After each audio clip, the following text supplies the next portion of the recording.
Hi guys, hello everyone, this is Punya here. I am welcoming you all to my YouTube channel, that is PM Biology. So last part of my video contained RNA interference to develop pest resistant plants. So in today's topic we will be using we will be obtaining certain proteins from plants. That is the second application which we are going to talk for, and we will be specifically talking about hirudin. So to obtain proteins of interest from a plant. So here we are taking the plant to be Brassica napus, and the protein which we are going to extract is hirudin. Hirudin is found in, it's an anticoagulant and it's found in the saliva of leech. So hirudin is a anticoagulant and it is found in the saliva of leech. So this is the protein which we are going to extract it, and the plant which we are going to get it from, it's Brassica napus. So this hirudin producing gene was introduced. So the gene producing hirudin was introduced or incorporated into this Brassica napus. In this plant, the gene expressed itself. The gene expressed itself and produced the protein, that is produced protein. Okay. So hirudin is found in the seeds of this Brassica plant. So it's simple technique to obtain protein. Where it is found? It is found in the saliva of leech. So what we need to do? First we need to extract the gene from the leech. Then we have to introduce into the plant, and then the plant would be expressing itself and producing protein in the form of hirudin, and that is found in the seeds of Brassica.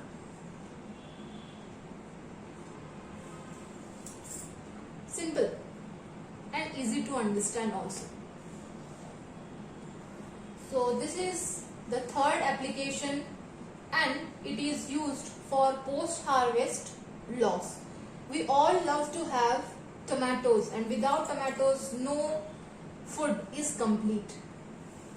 So we will be talking about first example under this is tomatoes. So to increase the shelf life of tomatoes, a scientist named MacGregor first developed flavor saver tomatoes.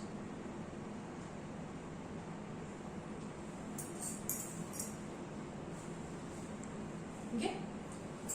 So to increase the shelf life of the tomatoes, who did it? MacGregor, and he named it as flavor saver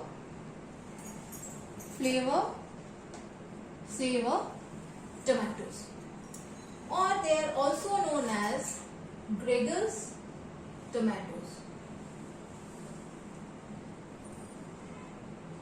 according to the name of the scientist who discovered this process. What they did in this? They incorporated a gene. So what is the name of the gene? The gene named polygalactonuclease. Polygalactonuclease. It's also called PG. So this gene produces an enzyme polygalactonuclease produces an enzyme called galacturonase. This is the enzyme which this gene produces, and this helps in, or we can say this enzyme helps in ripening of tomatoes. Ripening of tomatoes.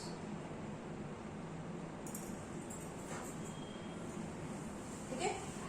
So this ripening of tomatoes was suppressed by using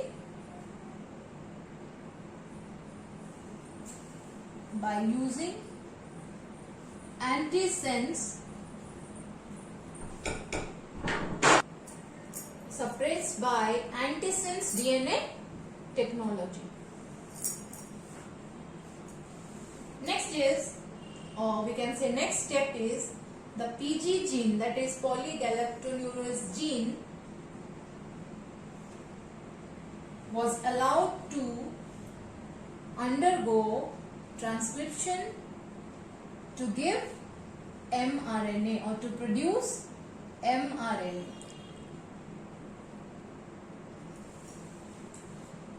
Next step, this mRNA, or we can say using this mRNA template,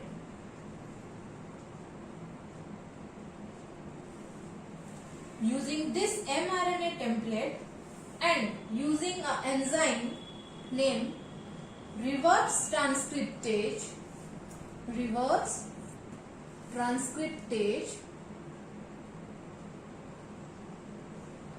this is the enzyme, was used to form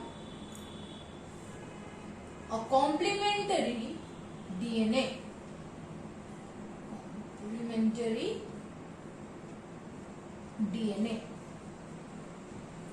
I'll repeat again. This PG gene was allowed to transcribe itself so that we can get mRNA. From that mRNA template, using reverse transcriptase enzyme, a complementary DNA was formed. So now we ended up with the complementary DNA.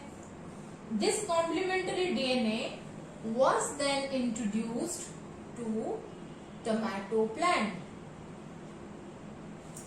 This complementary DNA was introduced into the tomato plant, and when the ripening process would be starting, the ripening in tomatoes would start, the PG gene will produce, PG gene produces mRNA, and this mRNA made the cDNA.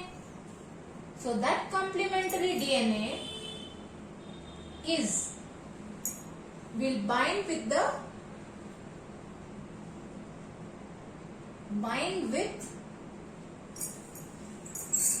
the inactivating translation process.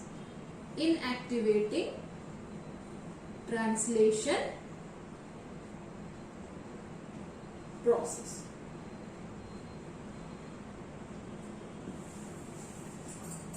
So what will happen now? When the inactiveness of the process, that is translation, would be coded, then no protein synthesis would be taking place. That means the enzyme galacturonase will not be produced or will not be synthesized, and hence ripening would be delayed. Ripening would be delayed, thus increasing the shelf life of tomatoes. Increasing shelf life of tomatoes. See, so to minimize post-harvest loss, we have taken the example of the Flavor Saver tomatoes, which was developed by MacGregor, by using antisense DNA technology.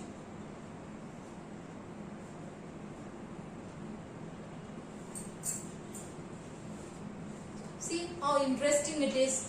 Only introduction of one gene is helping to delay ripening and thus increasing shelf life of tomatoes.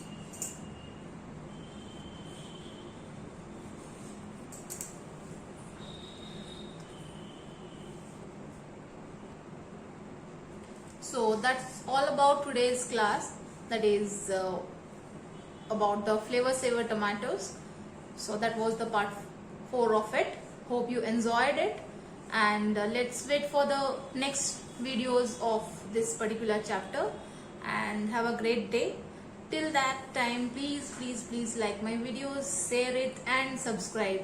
Help me get more views also. Thank you for watching. Have a nice day. Thank you.